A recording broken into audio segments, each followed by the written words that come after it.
પુષ્ટિ માર્ગમાં ભાવની મહત્તા અને પ્રસાદની મહત્તા. પદ્મનાભદાસજીનો પ્રસંગ. તેઓ ફક્ત છોલા ધરાવીને જ લેતા હતા, બીજું કાંઈ નથી ધરાવ્યું. 56 ભોગમાં પણ ફક્ત છોલાની ઢગલી કરી છે. જ્યારે શ્રી ગિરધરજીએ 56 ભોગ ધર્યો ને ત્યારે પ્રભુને પૂછ્યું હતું કે 56 ભોગનો કેવો આનંદ આવ્યો? તો પ્રભુએ કીધું હતું કે પદ્મનાભદાસજીના છોલા જેવો નહીં, એના એક છોલા બરાબર. અહીં ભાવનું પ્રાધાન્ય છે. જેની પાસે જે હોય એ ભાવથી ધરાવીને લઈને સમર્પિત જીવન જીવવાનું છે.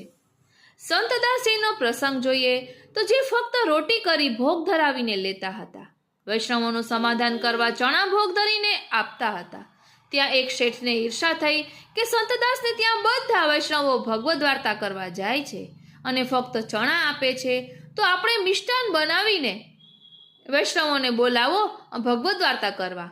જે પ્રસાદના ભૂખ્યા હતા એ શેઠને ત્યાં ગયા અને જે ભગવદ્ વાર્તાના રસમાં મગ્ન હતા એ સંતદાસને ત્યાં આવ્યા હતા. વિરક્ત વૈષ્ણવની વાત કરીએ તો જેને ડોલ ઉત્સવ યાદ આવતા પ્રભુ માટે દાલ બાટી બનાવીને 4 ભાગ કર્યા અને પ્રભુને 4 ભોગ ધરીને હાથમાં ડોલ ઝુલાવ્યા અને ઉત્સવનો આનંદ લીધો. અહીં પણ ઉત્સવના કોઈ મોટો ભોગ કે મિષ્ટાન નથી બનાવ્યા, તો પણ પ્રભુએ અંગીકાર કર્યું છે.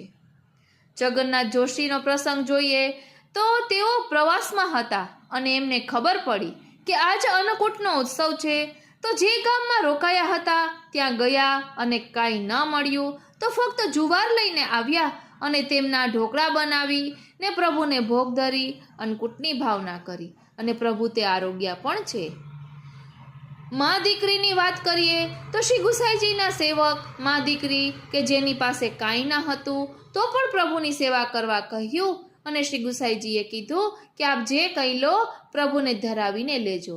મારી પાસે વસ્ત્ર પણ નહીં તો કહ્યું કે સાડી લો, એમાંથી એક ટુકડો લઈ પ્રભુને વસ્ત્ર ધરાવજો અને બંટામાં બાજરીના દાણા પલાળી ને પ્રભુને ધરાવવાનું કીધું. અને આ બાજરીના દાણા પ્રભુ પ્રેમથી આરોગ્ય પણ છે, પણ જે કાંઈ પણ લો એ પ્રભુને ધરાવીને લો, એમ જ કીધું છે.